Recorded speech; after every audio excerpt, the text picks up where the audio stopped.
তুমি নিজেই একটা মেন্টাল ট্রমাতে আছো, তুমি নিজেই একটা মেন্টাল ট্রমাতে আছো, তোমার চোখের সামনে ঘটনাগুলো ঘটছে।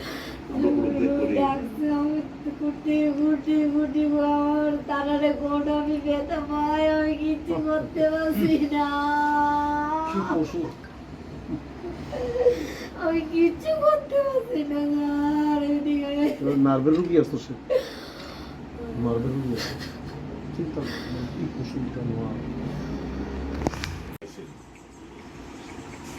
বাড়ির মধ্যে তো অনেকেই ছিল, যে বাড়ির মধ্যে কর্মকারের বাড়ির মধ্যে নিয়ে এলাম একজন অনেকে তো ছিল।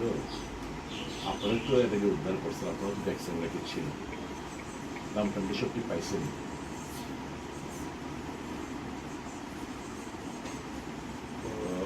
আমরা ইনভেস্টিগেশন চলছে, দেখতেছি আপনি ইনভেস্টিগেশন চলতেছে, দেখতেছি হইলে আপনি যারা অ্যারেস্ট করছেন তারা পুলিশ রিমান্ড চাইলেন নাকি? তারা জীবন সাহিত্য অ্যারেস্ট জয়ন্ত শাহ, যে জয়ন্ত শাহরে অ্যারেস্ট করলেন, আপনারা পুলিশ রিমান্ড চাইলেন নাকি? একটা মার্ডার কেসে বাকি নামগুলো কারা কি করছে না করছে, কেটা ফ্যাটাল ব্লোডা মারছে, কে কি করছে না করছে, তো এটা আপনার পুলিশ রিমান্ড কি কারণে চাইলেন? কথা বলতো ইমিডিয়েটলি পুলিশ রিমান্ড চান কথা বলছি, মাস 15 পয়েন্টের মধ্যে এই কথাটা। আজকে আসছেন, কি বলবেন? কি বলবো, রাজ্যের সারা রাজ্যে জুড়েই তো এরকম অরাজকতার পরিবেশ, স্বজন হারার কান্না করা শুনতে পাচ্ছেন, মিথ্যা অভিযোগে এই অভিযোগ এই মেয়েটা এর আগেও কোনো একটার সাথে এরকম করেছে। টাকা আদায় করাটাই ছিল এই কর্মকার পরিবারের মূল উদ্দেশ্য এবং লক্ষ্য। সেই নিয়ে মিথ্যা অপবাদ দিয়ে যেমাত্র দেখেছে দুজনই উভয়ই চাকরি করে, অভি এবং ওনার স্ত্রী, তাদের থেকে মোটা অঙ্কের টাকা 30 লক্ষ টাকা দাবি করা হয় এবং বেধড়ক মারের প্রেক্ষিতে এবং পুলিশের যে ঘটনা, যে ভূমিকা, পুলিশ গিয়ে ওকে উদ্ধার করেছে ওখান থেকে, তারপর পুলিশ ওকে থানায় নিয়ে এসছে, থানায় ওর বিরুদ্ধে কেস লেগেছে, ওকে ডাক্তারের কাছে পাঠায়নি।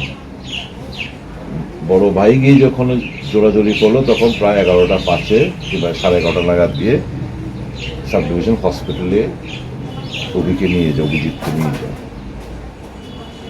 তারপরে আবার পরের দিন সকালবেলা আবার থানা থেকে ওকে এখানে থানায় নিয়ে আসে, কোর্টে প্রডিউস করে, কোর্টে বেল পায়।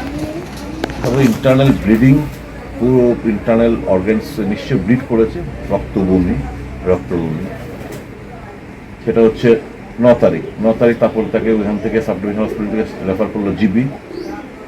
10 তারিখ 2:05 তার শেষ নিঃশ্বাস ত্যাগ করে।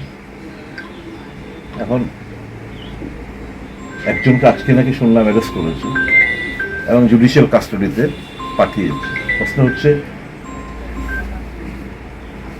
পুলিশ রিমান্ড চাইনি কেন? বাড়ির মধ্যে তো স্ত্রীর সামনে আরো অনেক লোক, সেকেন্ড রাউন্ড যখন ওকে বেধড়ক মারধর করা হয়েছে স্ত্রীর সামনে, তো পুলিশ তো গিয়ে এই সকলকে পেয়েছে, সকলকে দেখেছে, তো বাকি নামগুলো কেন পুলিশ এই যাকে অ্যারেস্ট করলো তার থেকে বাকি নামগুলো কেন সংগ্রহ করেনি? কেন পুলিশ রিমান্ড চায়নি? তো police hand in glass, police তাদের সঙ্গে যোগসাযোগ রয়েছে। পুলিশ হয়তো ওই 30 লক্ষ টাকার থেকে একটা ভালো মোটা অঙ্ক টাকা হয়তো পাওয়ার জন্য একটা প্রিপ্ল্যান মার্ডারও হতে পারে, সেটা কোনটা তো প্রিপ্ল্যান মার্ডার, কোনো সন্দেহ নেই যে এরা বিচার চাইছে, আমরা সবাই বিচার চাইছি। যা গেছে তো ওকে তো ফিরে আনা যাবে না। ক্লাস 9-এ পড়া একটা ছেলে, তার একটা উপযুক্ত একটা স্ত্রী,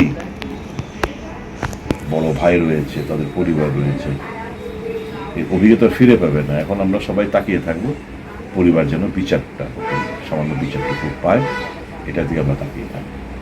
আর পুলিশকে আমি বলবো, এভাবে কিন্তু দিন যাবে না। প্রত্যেকটি ঘটনার কিন্তু আমাদের হিসেব দিতে হবে আগামী টুডে অর টুমরো। এরকমভাবে কিন্তু দিন যাবে না। সবকিছুর শেষ রয়েছে, সবগুলো কিন্তু মনে গেঁথে রয়েছে আমাদের।